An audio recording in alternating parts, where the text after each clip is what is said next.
Good morning, ladies and gentlemen. My name is Igor Calzada from the University of Oxford, Principal Investigator for Replicate EU project and the Work Package Leader of Replication Work Package. Welcome, pleased to have you on board. Already, we could say, in the fourth session, and today led by the follower fellow city Lausanne in Switzerland, in the center of Europe. Just a brief reminder, the City2City learning program is the main replication activity of this EU Replicate project that you can contribute to, follow, and participate through its main hashtag, which is City2City learning, and also through Replicate EU. In a nutshell, the program kicked off on February the 5th this year, led by the project leader and the lighthouse city of San Sebastian, followed by Essen in March and Florence in May.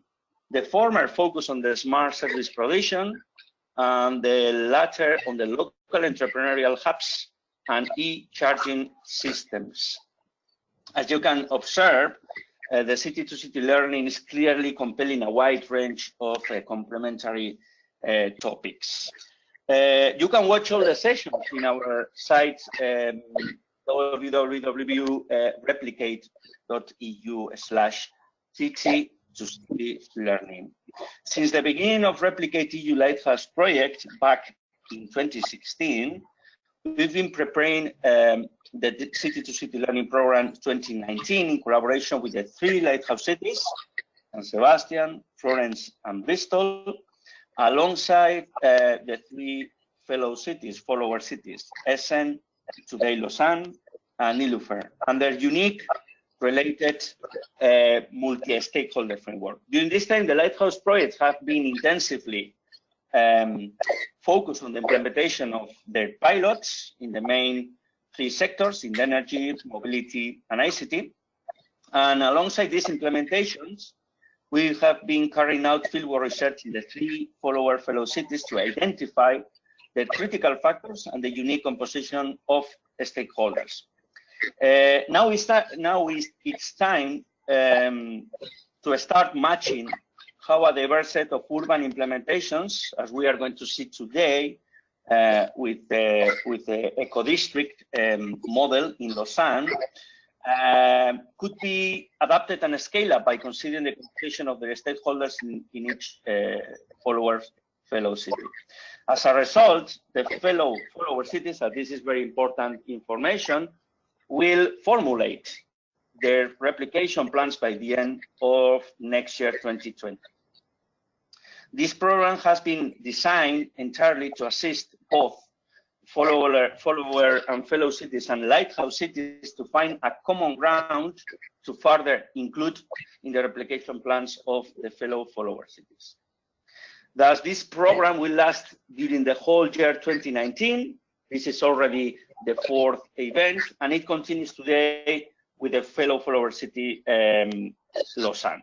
So just a practical note, the program has been designed to be a private program among Replicate stakeholders. So those just on the other side are stakeholders in Replicate. However, the program is going to be distributed in the website after the event. And just before I'm going to start introducing the case of Lausanne and the city representative, George Johanna, and the three speakers, Maria Riera, Francesco Barone, and Baptiste Antil, just a practical note. After each slot, there are 3 slots, I'm going to, as a chair, I'm going to open the floor for a Q&A session. And I would be grateful if you could introduce yourself, your city, because considering that there are 5 other cities, so it's important to know who is speaking, and the organization you represent. So just in a nutshell, Lausanne is the 4th biggest city in Switzerland, consists of 142,000 inhabitants, but surrounded by a larger metropolitan area consisting of 350,000 inhabitants. The GDP per capita is 61,000 euros, at least in 2015. The main firms are Tetra Pak, Logitech, Sigpa, Bots, and some other companies. And just two elements about the energy and mobility, that they are the critical factors, the critical sectors for the case of Lausanne. Lausanne is going to present mainly the case of Plains to Lob, that is a eco-district, as we are going to know in depth today. And this program is also inside another energy efficiency program called EquiWatch, that is going to be mentioned through the presentation. So I have the pleasure to welcome the city representative. Good morning, George. Good morning, Igor. How are you in Lausanne? Well, thank you. Okay, so I guess that you are ready to start. So could you just give me a brief insight about the three speakers, because we have Maria, we have Francesco, we have Baptiste. So could you just give us a little introduction about the project Plains to Lob that is going to be presented in depth by our presenters? George? Yes, okay. So Maria is a project leader in the development office of the Metamorphosis project, and she will explain you the roadmap for building a new eco-district. Mm-hmm. And I think we can give her the speak. Okay, perfect. So the floor is open for you, Maria, please. Okay. Hello, everybody. I'm happy to be here somehow with you. So I will explain you about the eco-district we are developing. So there is a big urban project called Metamorphose in Lausanne. As you see in the slide, is the red sectors in Lausanne. This is the main the point from the project to identify which are the neighborhoods that can be developed inside the city. So this is one point, eco-district, and Metamorphose is also a sportive program, because Lausanne is an Olympic city, so it needs sport equipment. So we have a swimming pool, a slide, patinoire, also the stadium for athleticism and for football. I don't know if I can show you in the map. Do you see if I show you, if I take the mouse and I? Yes. Okay, so perfect.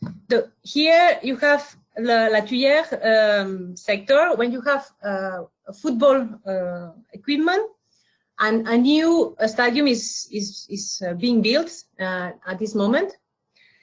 Then down this La Tuyère, the mouse is not there, but down in the big red part, you have a new neighborhood. I will talk to you about this neighborhood. It's around 10,000 new inhabitants and employments. Yeah, here where the mouse is now. Then the other eco-district is down at the left. Yeah, not the up. Yeah, here is Prévidi. Is a new eco-district. It's a non-built area where you have the metro coming, and near also the main road. And now you have an athleticism equipment, which is going to be renewed and to have big events.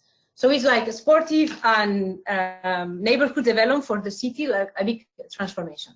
So I want to tell you how has been developed in more than 10 years, what wanted to be done in this neighborhood. So we are in the north of Lausanne, in a sports place where there's no building, as you see here in the red space.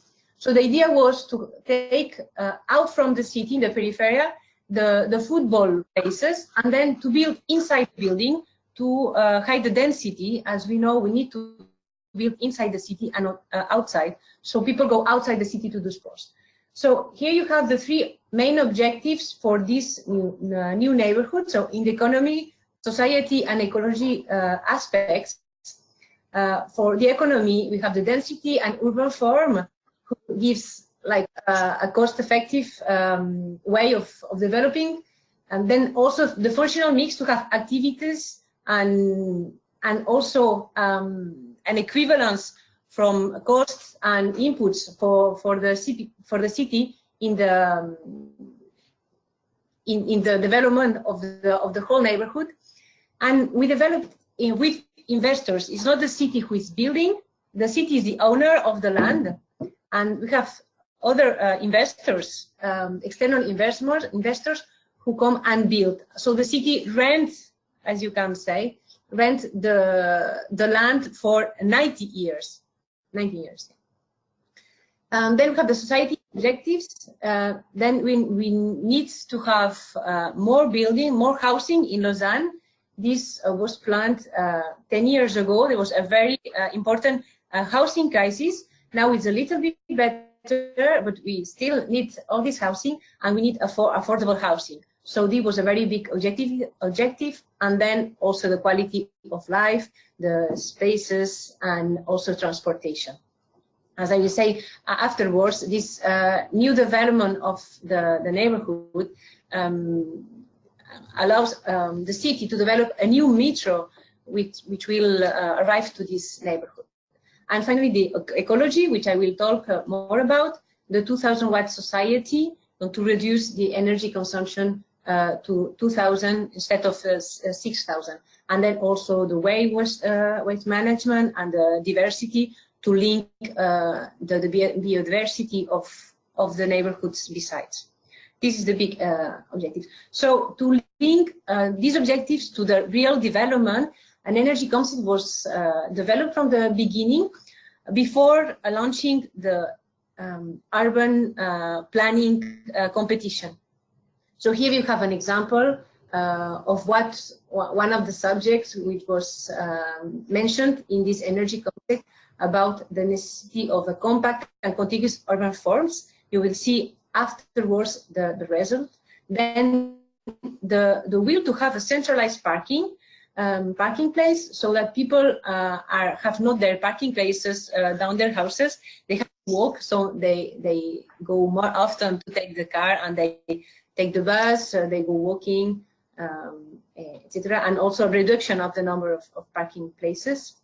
And then also the necessity to reach this 2,000 watt society, to have the materials of the construction to be less energy consumption materials. So as you see in the image at the right hand side, more the building has a number of floors, more the energy can be reduced because it's a bit more compact building. This is no. So it was important to have the objectives. So here we have the project who won the urban competition. Is a ZIP because it's linking the neighborhoods beside the new eco district. So this is, as I mentioned, is around 8,340 new inhabitants. And to develop so huge eco district, it was decided to divide it in 4 different steps. So we can do the call for investors one after the other and have a really good development quality that we want inside. So if we go, okay. The first step was to do the main objectives, to have a document, the director plan, where you define the vocations and the mix. So if you have housing, or you have industry, or you have shops, the public spaces, where, as you see in the map, there is a green space in the middle. So this is an important part of the neighborhood. The mobility, it was decided to have a walking path going from the south to the north, but with no cars, as also the roads we are going from east to west. All the subject, wastewater, retention, places for water, coffee filtration, the main objective. But this does not give really the rules to build yet. It's only the directors, the main objectives. Okay, then this has been translated to energy, to rules, to building rules. Here you have an image only to know how the rules, the construction rules, allows a flexibility for the architects to build. This is important for the aesthetical and qualitative aspects. And here you have the land use plan, which really gives the rules to build, and all the objectives. You have in the center, you have a gray part, which is with the school to have a central park of the neighborhood. During all this process, a lot of participatory events have been done to communicate with the population and to have their feedback also on what they could imagine in this place. This is very important. You maybe know in Switzerland we have a democracy, a direct democracy, so people are asked and can vote. And as you see here in the middle, we had a votation because some of the people didn't want to demolish an old stadium. So finally it was accepted. But yeah, the participation with the citizens is a very important point in all the development. So in order to know which type of housing we could and we want to develop in this new neighborhood, we did a workshop with professionals, and we arrived to the conclusion that we need to have a quarter of classical investors, as they want to earn money, another quarter of public utility, that they don't want to do benefits, but they do for others. Then another quarter of inhabitants that they get together to build. It's like a collaboration, cooperative building process, and finally the society, a quarter of society of the city. In order to build 1/3 of affordable housing, 1/3 of normal, as you say, benefit profit housing, and 1/3 of no benefit but not helped by the public administration. So it's like the housing cost what the project is costing. Nobody is doing a benefit, nobody is helping. So these three categories are built by these four categories of investors. This is very important for the next step, which is the call for investors. So in the call for investors, here you have the process. So it's in French, but the first step is to define the criteria, which will help us to choose who is going to build in this new eco-district.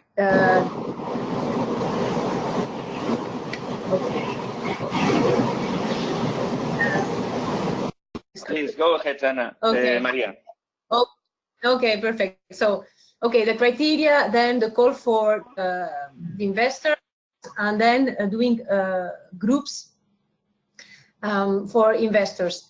In this call for investors, we defined what the energy objective was and which performance the building have to have, the production of the energy done by the city with a contracting. I will explain afterwards, and then the possibility to answer to the photovoltaic production in a collaborative way. This was innovative. Then nowadays the law allows also this. So this is the contracting I was telling you. So I think Francesco will explain it better. But yeah, there's a geothermal let's say props, and also the waste water, the heat water of the wastewater is recovered also in order to do the heating system. So these are all the investors that have been chosen to develop. As you see, there are 5 urban plots, and the colors are the different categories of investors. As I said, there are classical ones, inhabitants, cooperative, then the ones from the city of Lausanne, So there is a very big mix of different investors, and they don't know at this moment, they didn't know where are they really located. So they had to work together to develop an urban form with a following an urban competition again, and define where the buildings will be located and where each one of the investors will find their place. This has been a big deal, to be honest, because they have different objectives, they have different aims, and the ones they want to donate, others want to be more collaborative, and they have been working together to develop these 5 plots. I will show you afterwards. This is the urban forms obtained after the urban and architectural competitions, and each one knows now where is he or she, the investor located. It was important also in these concepts to define where are the technical rooms where the heat is produced and is connected to the contracting from the industrial services of the Lausanne, producing the energy. It was a very big deal of organization and coordination, and has done very good results. Besides the energy, there was also the public spaces. It was very important to ensure the quality of the life in the public spaces. You see in the south a park which has been developed with the inhabitants for this period. As you see here, they have been working together to build all the different places to build tomatoes and plants, and they have this park that is provisory, waiting for the final one. But it was important for us to give the inhabitants who are used to use these sports places a place for them during the works, which will be very long and maybe noisy, and they have some not very nice neighbors during the works.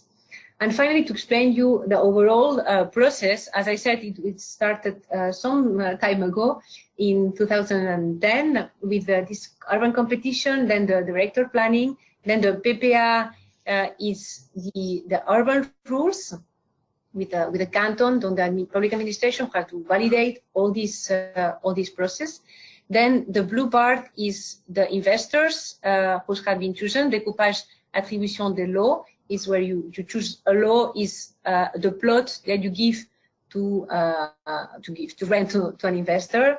Then the competition led by the investors, and finally now, as you see, the red line is in the project. We are developing. They are the investors developing the projects, and we are coordinating all these, and permits for building have been asked, and we are waiting for these new permits to start building the buildings at the end of the year or the beginning of 2020.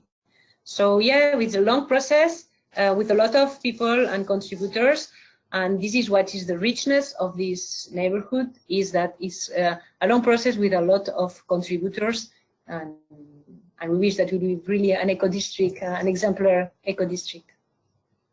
So if you have any questions, or may something was not... Thank you very much, Maria. You're welcome.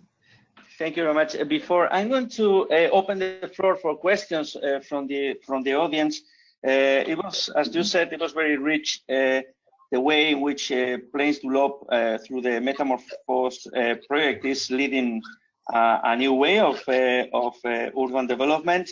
And I would like to highlight the fact that the rent for 9 years is led by the DPP, the Direct Public Provision model, which means that it's a complex urban governance among 3/3, as you explained, from the private, from the public, and the cooperative model that, to be honest, I think is quite innovative in this sense. And Yes. alongside this process, I think that you mentioned something that is key. I mean, we cannot understand the case of Lausanne without keeping in mind the direct democracy in the participatory processes, not just informative. So I think that these are, in a nutshell, the key elements of your presentation. Just a little question, and then I'm going to present the attendees, the participants, to make questions. But how difficult has been to implement the housing cooperatives? The housing cooperatives. Well, the housing cooperatives, there are some of them that have more or less experience. So there were, I cannot say that it was more difficult than others. It's a different way, or they have, as I said, different objectives when developing a project, because they want really to consult and explain to all the cooperators what are they going to choose it together. So maybe it takes more time to make decisions. And when you have a process with other investors in the same urban lot, it's like a different dynamic process that you need to understand each other to develop. But then it depends on the experience. There are some of them that are not professional from the building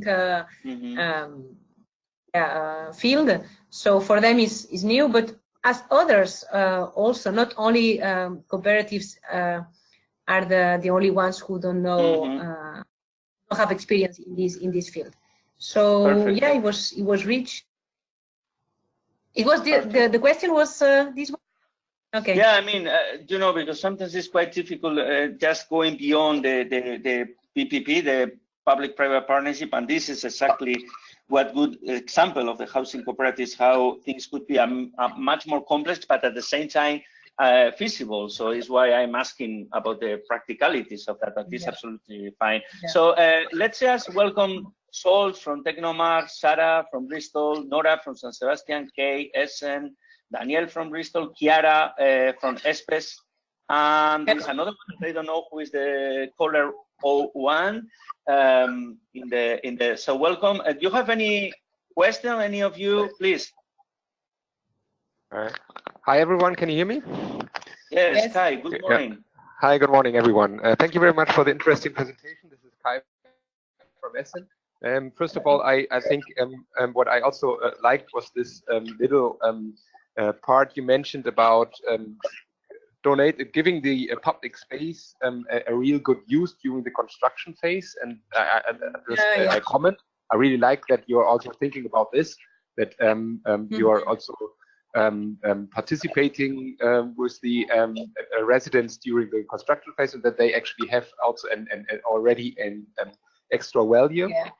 I really like that idea. My question is about also how the investors reacted to your very also strong conditions also on how they have to coordinate themselves. Did you experience that still there was about the same amount of stakeholders during or investors who were able to do also fulfill your requirements? Because I would think that in Essen, it would also be only a very small numbers of investors who would be willing to coordinate themselves in these urban blocks and so on, and that we would always have some problems if we would prescribe such strong requirements that there was still enough interest on that side. So I would be interested, how did they react on your very strong requirements, especially also regarding them having to coordinate their energy concepts? Yeah, thank you, Kai. I can say maybe. Yeah, thank you. It's a very good question because it's what we experience daily in our daily life. So there were a lot of requirements in the call of investors. I can say people are very motivated to do something here in Lausanne, an eco district, which we have been talking about 10 years. So, and maybe the situation in Switzerland, there are not a lot of lands available for building, so there is really a need for land. So maybe this is a good point for us. Then about the part of collaborating, I think that it was like the condition of coming. So they knew that it was special and that they have to have this first step of developing together the urban plot. But the thing is that in the urban regulation, it is asked for this sector to develop what we call concept d'ensemble. It's a concept for the urban plot, not the one. There are 5, so each one. But after developing each one of these urban plots, they can develop their projects in an independent way, because they have defined the limits between one and the other, the common equipment, as I said, for the heating production system, even if they have to talk to each other afterwards, even for the works, all the building process.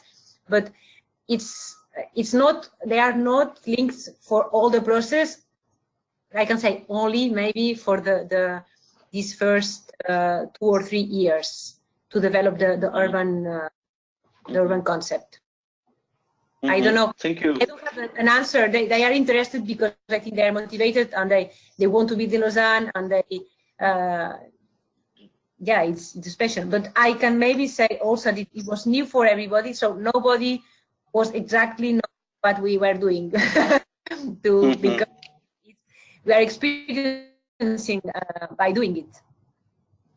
Okay, thank you, Maria. They are difficult questions because we are wanted to look forward. So I think that the questions were difficult and the answer too. Any other question in the audience?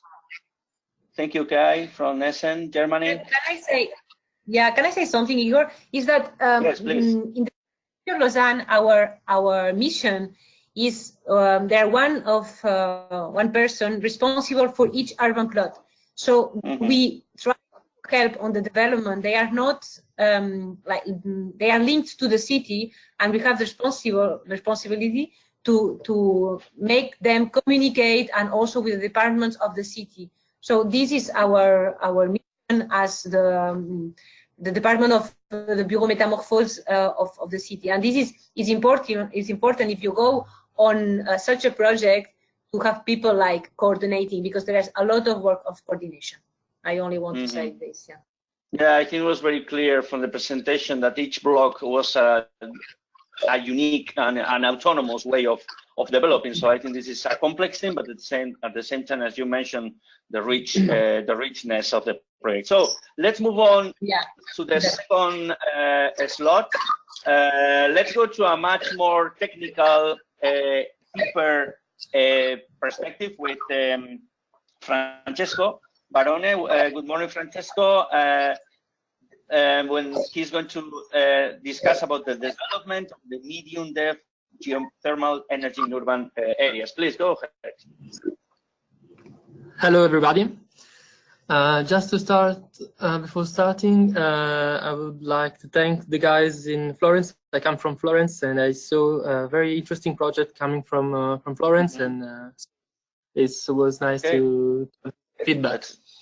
That's By the good. way, This is the main purpose of the City2City learning, connecting you as you are doing. So please, on the bridge. Fine. So, by the way, we're here to talk about Lausanne, and as Maria has said before, there's a strong political will of the city to realize this ecological district, different project of Metamorphose, and all the projects are the heating production is based on renewable and local energy. All concepts are different, and the ambition, by the way, is common, and is to reach the ambition of the 2000 watt society. And for the heating production and electricity, we have the 2150 goals. So this means that we have to reduce by 3 the primary energy consumed by the persons, and to reduce by 9 the emission, the greenhouse gases emissions per person. So it's a big challenge. Just like Maria said before, the heating production concept is based on deep geothermal borehole heat exchanger. There are plastic pipe introduced in a borehole, And the particular project is the particularity of the project is the depth of this borehole, that is 800 meters. And we have also decided to install heat recovery from the wastewater. So for the first stage of the project, we plan to install 35 borehole heat exchanger of 800 meter depth and 5 to 6 heat recovery wastewater pits. This is the first phase, the first stage of the project, the global project, which the building surface is nearby to 560 square meters and 24 gigawatt hour heating needs per year. The first stage is around 7 gigawatt hour per year of heating needs. So this is only the first part. Well, in Lausanne, we looked around as to know if there were other borehole heat exchanger drilled at this depth, and we this is a chart with the depth of each borehole heat exchanger drilled in Lausanne, and the mean depth was around 200 meters. So we have decided to realize a pilot project called Sirius in 2012 for installing a 500 meters borehole heat exchanger. And after that, we installed a 800 meters borehole heat exchanger in 2014. The aim of this pilot project was to know the geology and the feasibility of installing this such of exchanger at this depth. As you know, maybe in Switzerland there are great experience with geothermal heat expansion, geothermal heat pump systems installed since 30 years, and all over the past 2-3 years there are around 2,500 kilometers of borehole that are drilled every year in Switzerland. But the depth is less than 400 meters. So we had no experience in 2011 on geothermal heat pump and borehole heat exchanger at this depth. So the city, by Service Industriel de Lausanne, that is a multi-service provider owned by the city, has, the ambition was to realize this demonstration and pilot project called Sirius, to have some return of experience of installing 500 meters depth borehole heat exchanger, and to have some experience on the exploitation of this technology before investing in all this system for the whole eco district of Plaine du Loup. So this is some numbers of the Sirius project for new buildings in Lausanne. 500 megawatt hours every year for the heating needs, equally divided in heating for heating flow and domestic hot water. We have we done several simulation comparing the new borehole heat exchanger fields of 500 meters depth with the standard borehole heat exchanger fields. And I'm not entering in technical, too specific technical stuff, but the interesting part is that when you're going deeper, the temperature is increasing by 3 degrees. It's called the geothermal gradient, and in this case, we had on the simulation 5 degrees of the increasing temperature. That it means that the heat pumps will consume less electricity, and we have calculated about 10 to 15% of economy on electricity. So 500 meters depth is it's 1.5 time the Tour Eiffel planted in the soil, or 5 football soccer fields. And the diameter of the borehole is around 20 centimeters. So we need to install 4 pipes, plastic pipes in this small hole down to 500 meters. So it's a big challenge, and we had some when you go deep, you increase the risks, and we had some problem with the difficulties linked to the geology. There was landslide. closing borehole. So we installed a temporary casing to permit the installation of the pipe down to 500 meters. And this is a new technology that was developed in this project. And what's interesting in pilot and demonstration project is the evolution and this curve, the learning curve. On the left, you have the first borehole heat exchanger that were installed, and the numbers of days that we took to install the first one, more than 30 days. And the interesting part is that the last three boreholes were drilled and realized in less than half of time. Well, when you realize the pilot and demonstration project, the interesting part is also to monitor and understand why we are doing that, and if we want to replicate we installed it was the first time in Switzerland we installed the fiber optic cable in the borehole heat exchanger. It's just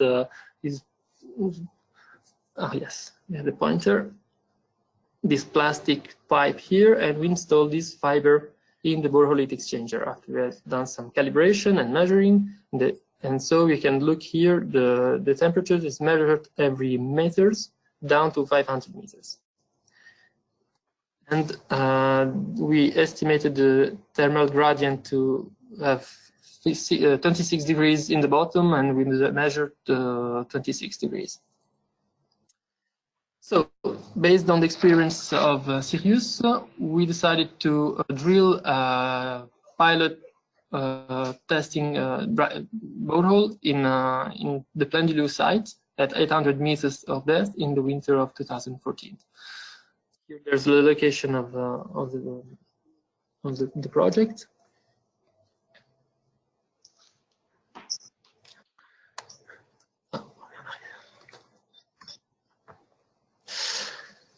And so we achieved to install the reinforced pipe at 750 meters of depth in a borehole that was drilled at 810 meters.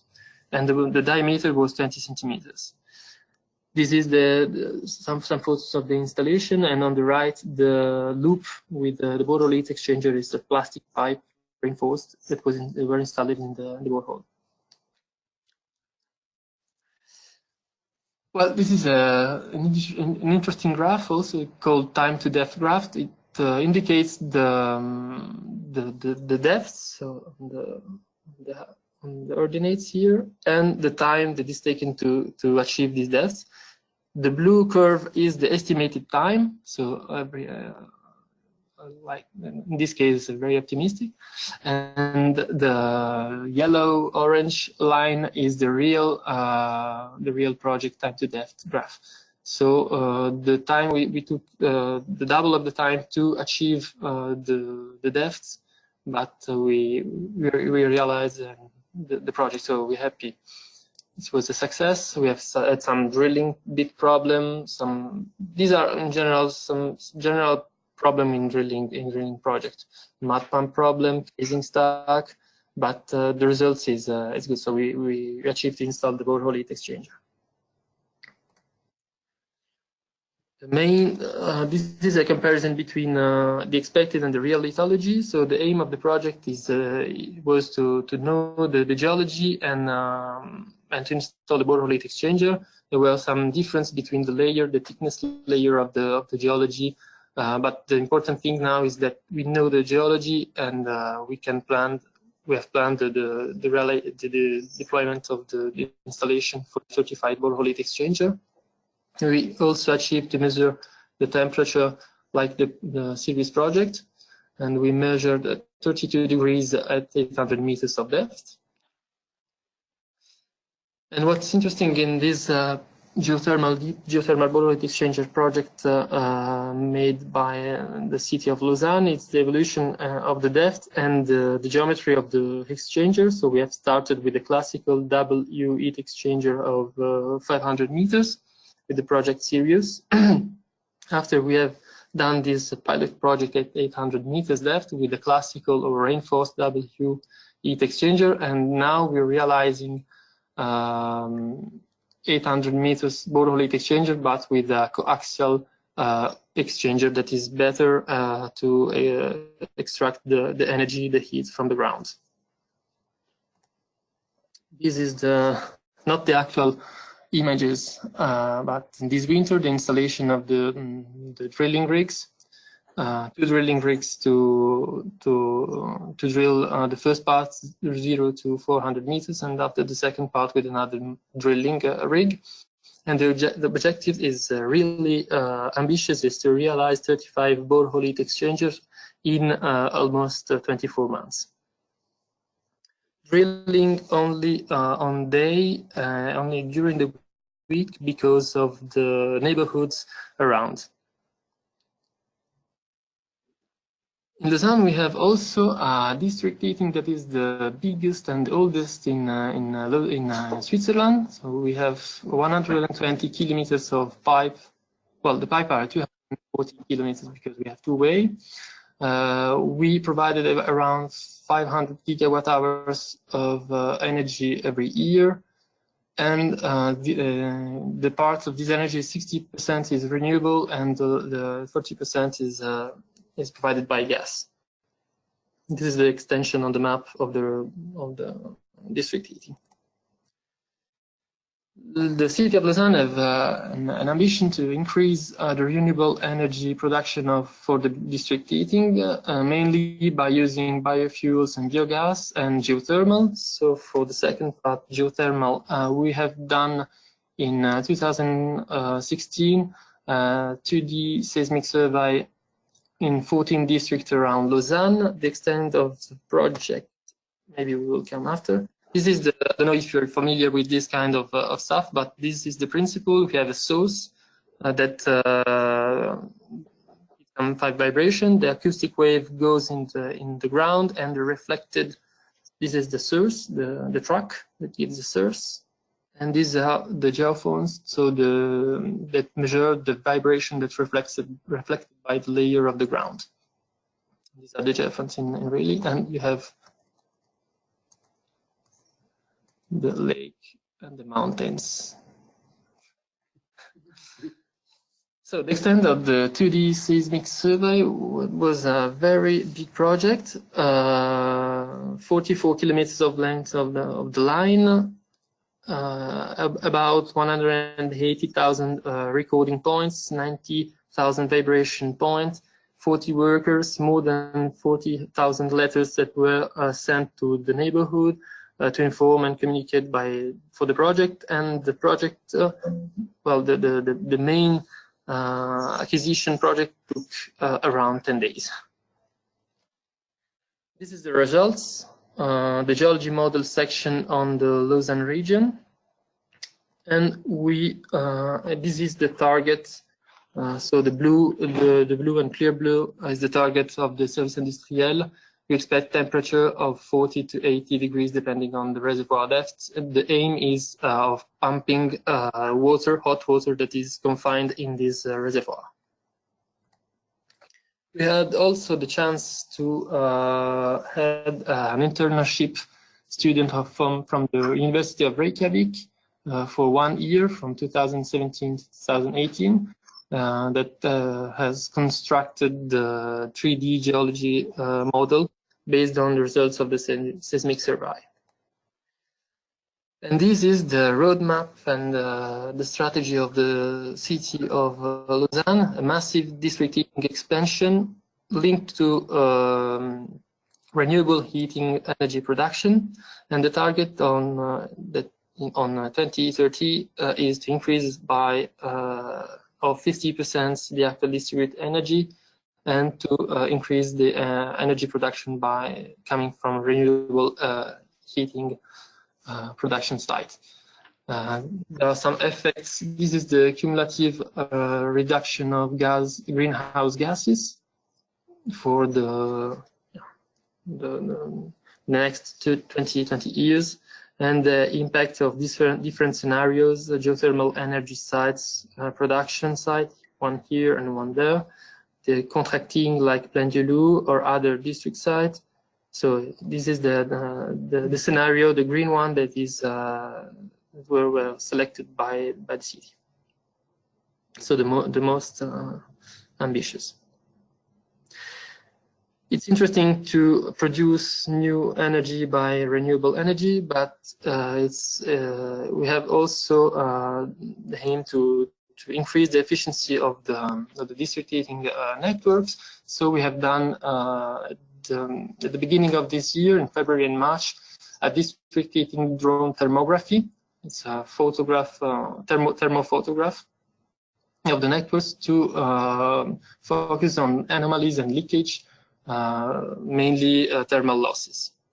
So we have now the results, and we can focus on main leakages like this one or that one to reduce the thermal losses of the district heat. So thank you very much. But no, thank you very much. I think that you have achieved to do a difficult topic much easier, at least understandable for people that are not technical experts. So thank you very much for your presentation. Just one question from my side before I'm going to open the floor for discussion, and it's a very general question, by the way.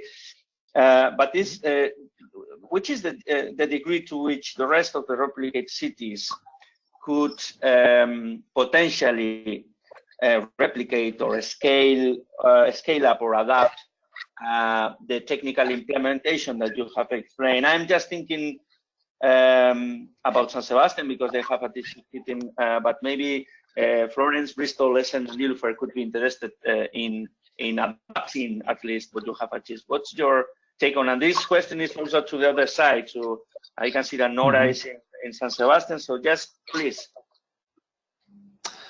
Well, like you said in the introduction, we are focusing on mobility and energy, and like we are in Switzerland, so the main part of responsibility of greenhouse gases emission is heating.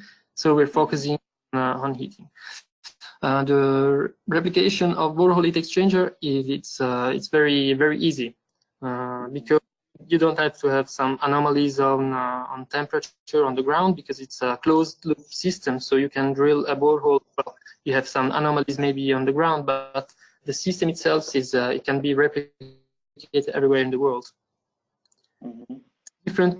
Okay. For the second part, the medium depths, where we're looking to anomalies and to pumping hot water in the reservoir.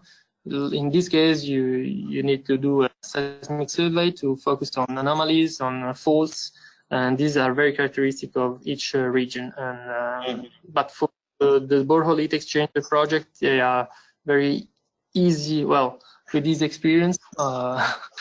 Let's thank you very much. Let's hear what the rest of the people think about how easy could be to implement this. Any other comment from the other side? Hello. This is Kai from Essen. Also, thank you, Kai. I have a comment. Thank you for jumping. First of all, obviously, I think also the general idea of stating the importance of this district heating networks and thinking about possibilities to introduce renewable sources is something that can be really replicated, because also Essen has a long time existing district heating network, and this is especially a challenge. And I think obviously it's very interesting to think on a large scale possibility to for renewable energy, and then thinking also about deep geothermal action. So I think this is something that's really interesting in the sense of a possible replication. And also to pick up on a smaller detail, I was also very interested in hearing about your idea of doing a drone thermography for finding leakages, because I think this is something we didn't think about at all. And I will also introduce this to the district heating network operator. Because that also sounds like a quite innovative idea to identify the leakages. I also have a question considering the district heating and your operating system, because I think it's also interesting to learn about if it's totally municipal and also run by the municipality, or if it's also a private company and a kind of cooperation, public-private partnership or something for the district heating itself. Thank you, Guy. The district heating in Lausanne is owned by the city and exploited by the city, so it's 100% public and owned by the city. I mean, it's a DPP model, right? A direct public provision. It has been said at the beginning. Okay. Just one little question before we are going to move to the third slot, because neither the first presentation nor the second presentation mentioned who owns the data of these implementations. Is run by the public sector as well? Data, yeah. Everything is public, yeah. Everything is owned by public, and so it means that it's public. But it's done by private. Money comes from private. Okay. Money comes from private. Very clear. Hi, I'm Nora. Okay, Nora, yes, go ahead, please. Yeah, I'm Nora from Fomento San Sebastián. Well, very interesting, the presentations. Thanks a lot for sharing your experience. In the case of San Sebastián, in the district heating experiences in the city, we have right now two implementations. One is private, owned by dwellings, so owners of private houses in one of the neighborhoods, and they are improving all this installation. It was constructed a long time ago, maybe 40 or 45 years ago, and well, they are maintaining all the solution, and well, all the data and the system is privately owned. And the one we have developed on the replicate project is public, so it's owned by the municipality through Fomento San Sebastián, and we're exploiting it for public-private collaboration. So we have a private company exploiting and maintaining the district heating network and the building equipment, but everything is owned by Fomento San Sebastián. So we are now starting to get data for monitoring, etc. And as you mentioned, for replication, it can be seen as very interesting, but in the case of San Sebastián, we don't have many space for new construction. So new urbanization projects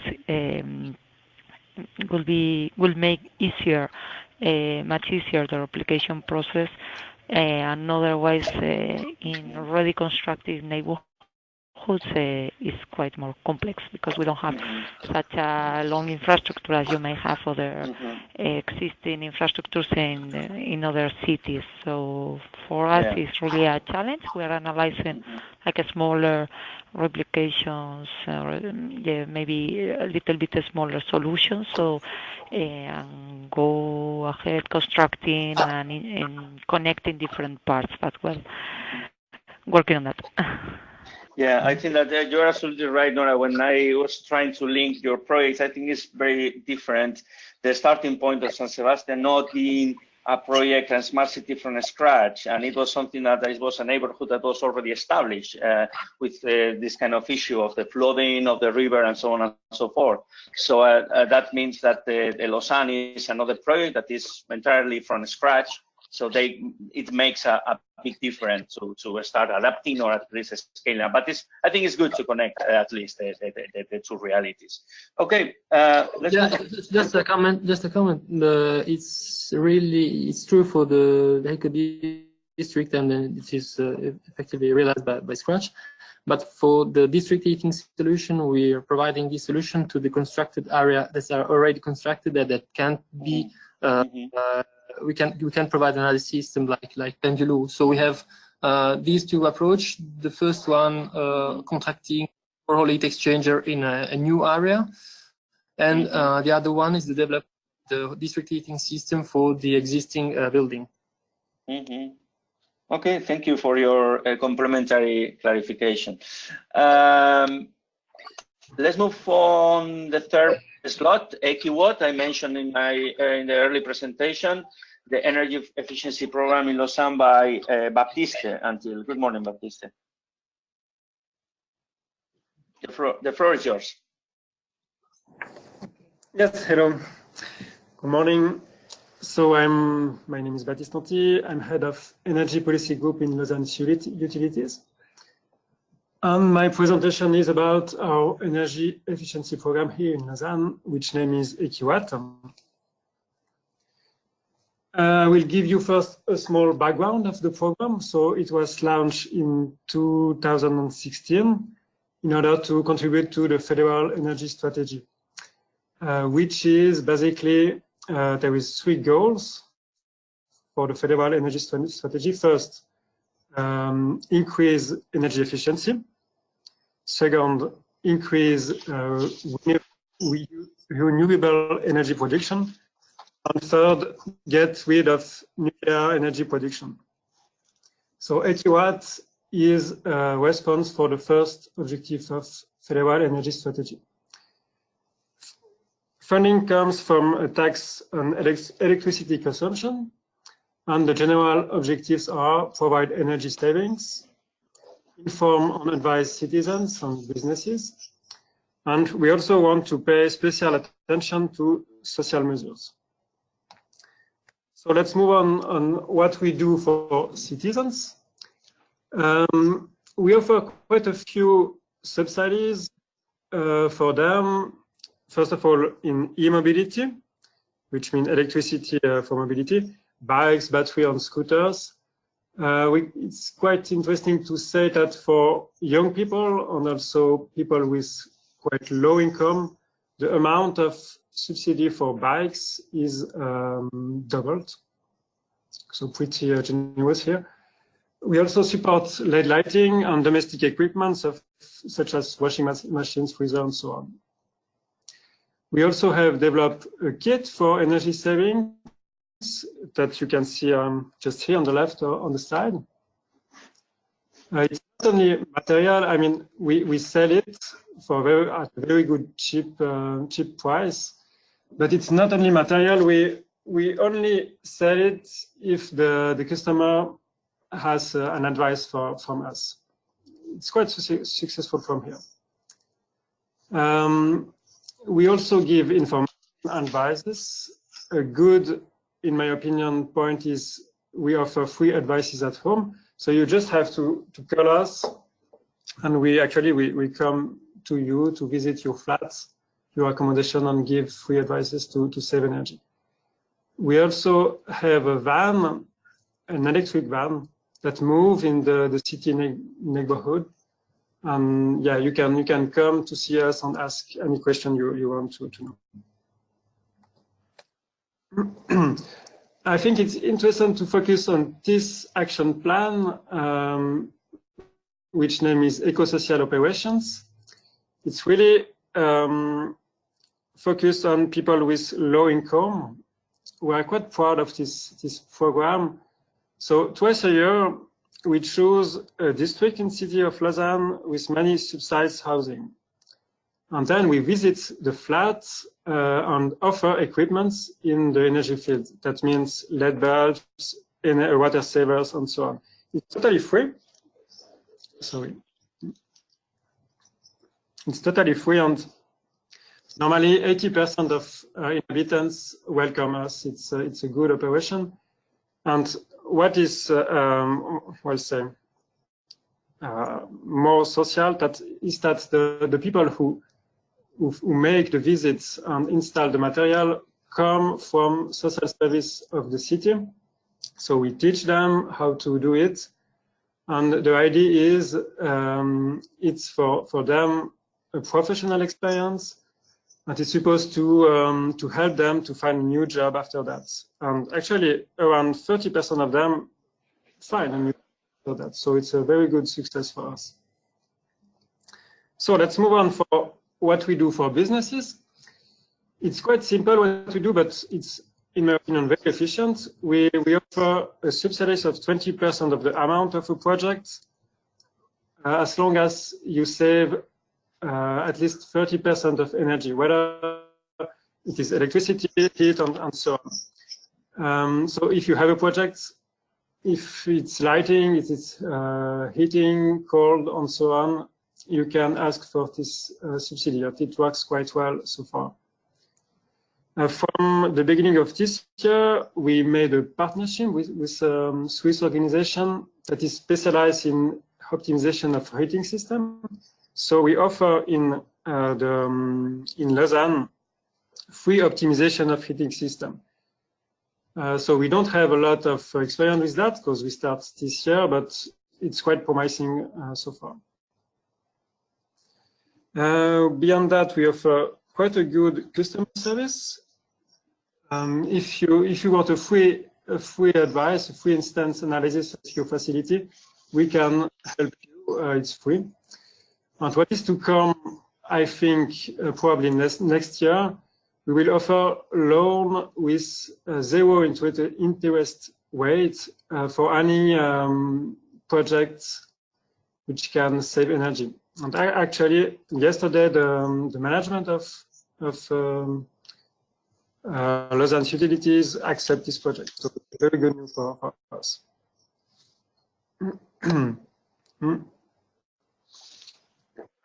I think it's quite interesting to give you some bad experience that we had. So what does not work when you deal with an energy efficiency program? I think the first part is complexity. If you want to be complex, forget it. And nobody will ask for your help. In the left on the slide, you have an illustration, of what we did quite wrong. It was a flyer for an action plan for businesses in the field of lighting. So you can see there is many text, so nobody understands the message. And actually, the construction of the plan was quite complex. So this was not a very good success.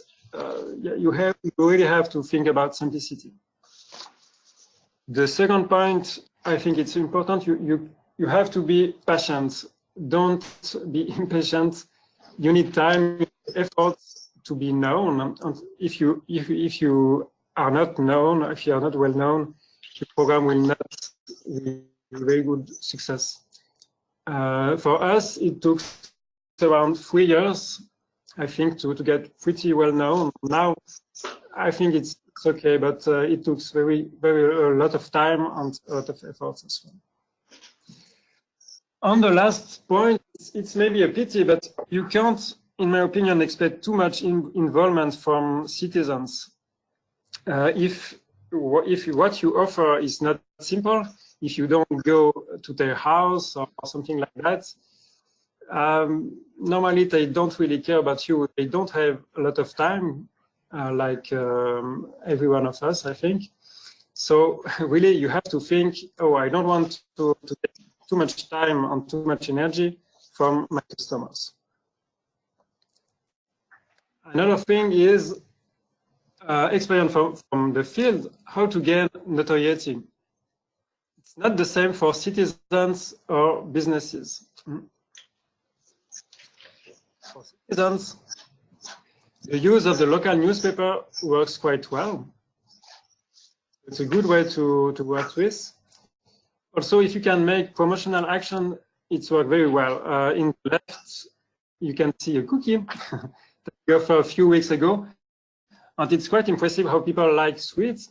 So it will really focus on your program. And yeah, I mean, the goal of Ekiwatt is not to sell cookies, but a lot of people come to see them, and then we can explain them how to save energy. That was a good initiative. And also, I think it's quite obvious to provide an efficient website. For citizens, if you don't have a website, and if you don't have a website that is quite efficient, probably no one will know you. It's quite important. For businesses, how to get notoriety, in my opinion, the best way is not really to go to the final client, the final customer, but to involve prescribers. That is, for example, well, businesses are specialists in the field of energy, engineers, electricians, and so on. So you go and see them, you meet them, you explain what you do, you explain what you want us to do for you, and then you multiply your efforts, because they will speak about your program to their customer, and then you be well known and faster. And my experience is in this field, you have to privilege head-to-head contacts. It's much more efficient. We have tried here to make big presentation with some people, but it appears to be not very efficient. So the people, when you go with head-to-head contacts, they are much more aware of what you say.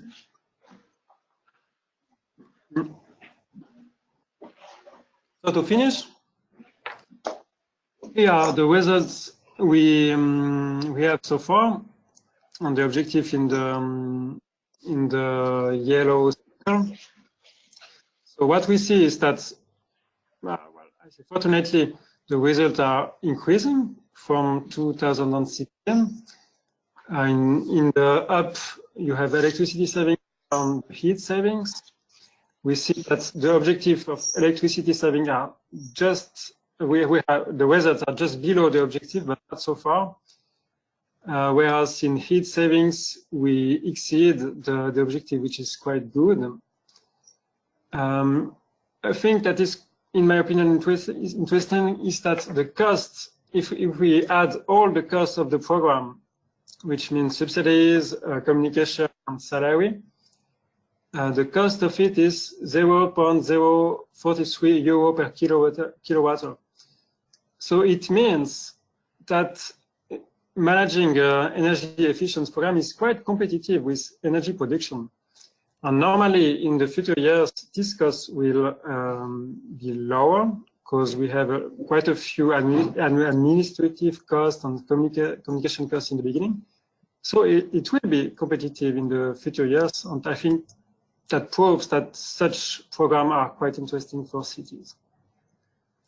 So I finish. I would be happy to answer your question. Thank you very much, Baptiste, for your presentation about the energy efficiency program, Equiwatt, and I mean, to some extent, to provide practical hints and tips about the management of these programs, not just only for citizens, but also to business. So, any question on the other side, on the audience? This is Kai from Essen. I just have a very quick question. Sorry, my telephone is ringing. About the tax that you were mentioning that's also helping to finance this. So is this a Switzerland tax or is this an Lausanne tax? It's a Lausanne tax. We have the right to do it. It's really a tax from Lausanne. Other cities have it, but not all. Yes. Mm-hmm. Did I understand? Did I answer your question? Yeah, thank you very much. So I'm not sure if we would have this possibility, but it's interesting that you were able to raise this specific tax as a city. So it's interesting. Mm-hmm. Mm-hmm. Is it possible to do it in Essen, Kai? I think it would. I don't think it's easy on the energy consumption to raise such a tax, but it's obviously something that's possible. We have to explore, and we also have examples in Germany where the local municipal energy utility just raises the prices, and so whoever is customer of this standard provider then also helps to pay for climate protection, but it's not an official tax or something. Yeah, yes, indeed.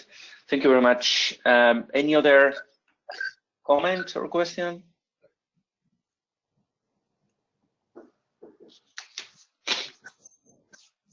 Hello, Chiara speaking. Hello, Chiara. Hello. Good morning, good afternoon. Thank you very much for the 3 presentations. I think that they were all very interesting for us. A lot of hints to think about for the replication here in Florence. And especially in the geothermal presentation, you mentioned the multi-service provider. And I would like to know how important was the role of this provider in the implementation of such a challenging technology. And another question to the last speaker because you were representing utilities. I know that Lausanne is a well-known EA Gold municipality, and I would like to know if this energy management system was useful to support those processes and to engage stakeholders and businesses. Thank you very much, Chiara. So question for Francesco and the second one for Baptiste. Yeah, hello. The importance of having a multi-services provider. Multi-services means that the city of Lausanne owns the Service Industriel de Lausanne that are providing multimedia, electricity, heating district, and the gas. So the interesting thing is that we could discuss before realizing the project, maybe Metamorphose, Pendulum. We were discussing with the different departments of the city before starting the project. So deciding the heating production concept, the ambition, and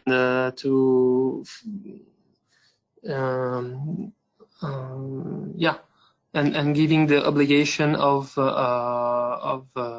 consuming this energy on this project. So this was one of the constraints of the tender for the investors. So the investors can't choose any other system for providing the heat on the Eco district of Pendulum. On the geothermal project, it will be a big project, so maybe the city can't afford all the investments. So we need to think about the coming other public entities or private solution. But in this case, the interesting part is that we own the district heating system, and we want to manage all production. So the production of the energy that is injected in this district heating. I think it's interesting to have the owning the production and the district. Mm-hmm. Thank you, Francesco. You're welcome. The second question was for Baptiste. Yeah. Yeah. So the question was, if I have understood it well, did we use the gold label in energy for Energy City in EQWatt? First of all, I think if we didn't have this label, it would have been impossible to start with that program. I mean, politically. So that was very important to have it. And second, we don't really use it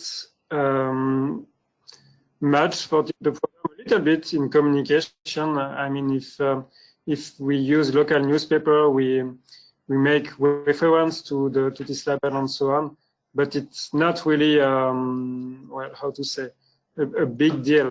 But it was really on the beginning part.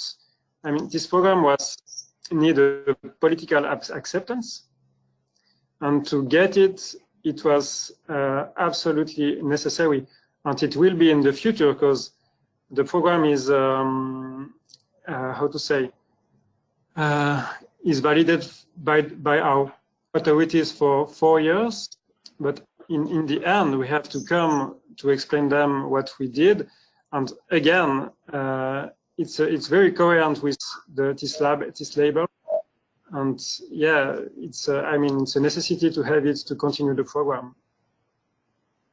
Did I understand the question? Yeah, thank you. I understood that it was an enabler strategically, yes, more than for communication purposes. Yeah, thank you very much. Yeah. Thank you both of you. Any other questions? So any of the speakers, because we are closing the session. Okay. 1, 2, 3.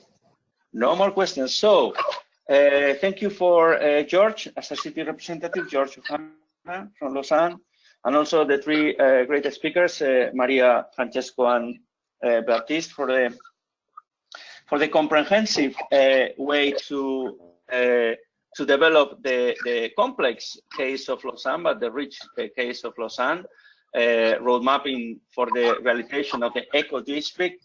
In the first presentation, as we have seen, Plain the Loop project in the district has been developed through Metamorphose project, and something that I would like to highlight is, as I mentioned in the Q&A, was the model, the urban governance complex, but at the same time rich model run by direct public provision for 9 years of rent, with 3 models, 3 governance models. One of them we discussed about the housing cooperatives, how difficult or easy it was to achieve that. And alongside this process, we mentioned the importance of, we cannot understand Metamorphose without keeping in mind the direct democracy and the participatory process, the involvement, the engagement of citizens that always is very discussed in the Horizon 2020 Smart City projects. So that was the first slot, the first presentation. Then we have moved on to the much more technical content, which is a geothermal perspective of the district itself. And I think that 2 ideas we've been discussing about how replicable, scale up, or even adaptive could be in districts that they are new, they are from scratch, or they are already established urban settlements. And 2 main perspectives of the project would be the district heating itself, but also something that has drawn attention to some people in the audience, like the drone thermography survey to look for leaks in this sense. And last but not least, the last presentation was on the EcoWatt Energy Strategy 2050 that was established in 2016 in order to achieve the energy reduction, the energy efficiency. And I think that's something that we discussed was the importance of the savings, of the social measurements, but also keeping in mind not only citizens, but also business. And the last 3 tips that I think that we should keep an eye on the rest of the replicate projects is something that the speaker has mentioned. I mean, be careful with being very complex, informing, communicating the content, the style. The second one, not being very impatient. And the third one, let's say, a realistic perspective of citizenship, saying don't expect too much from that. It was a pleasure to chair the 4th session, but I wouldn't like to end up this session without inviting you. Igor, can I tell a last thing? I have to mention what is important. It's about innovation. All what you see, we need innovation, and it's a mission of public, not for private sector. That's all I want to do with that. Public innovation as a requirement to develop smart cities in Europe, I would say, as the city representative has clearly advocated. So we will take note of your comments. Sometimes we talk about, it's true that many times innovation and smart city is related to the private sector, but maybe, as it's true, like Maria Mazzucato, among other authors, are saying, the public sector should also innovate and could be sometimes even much more innovative than the private sector, or maybe a combination of the 2 of them. So thank you for your emphasis on this point. And just coming back to my point, if you wanted to share these kind of comments or even more, please use the hashtag #ReplicateEU and also City2City Learning hashtag. The video and the outcome is going to be published today and tomorrow. Is going to be accessible for everybody in replicate.project.eu/City2City Learning. And last but not least, please, next session will be led by Bristol here in the United Kingdom in England on September the 26th local time, 12 noon. And the title of the session, very, very connected with this, is Collaborating with Communities, Creating the Future Cities We Need. So I guess that we are going to talk about this kind of public-private collaborations and how we should innovate onwards. Thank you very much. It has been a pleasure. Have a lovely day onwards. Thank you. Bye. Bye. Thank you. Bye. Thank you. Bye.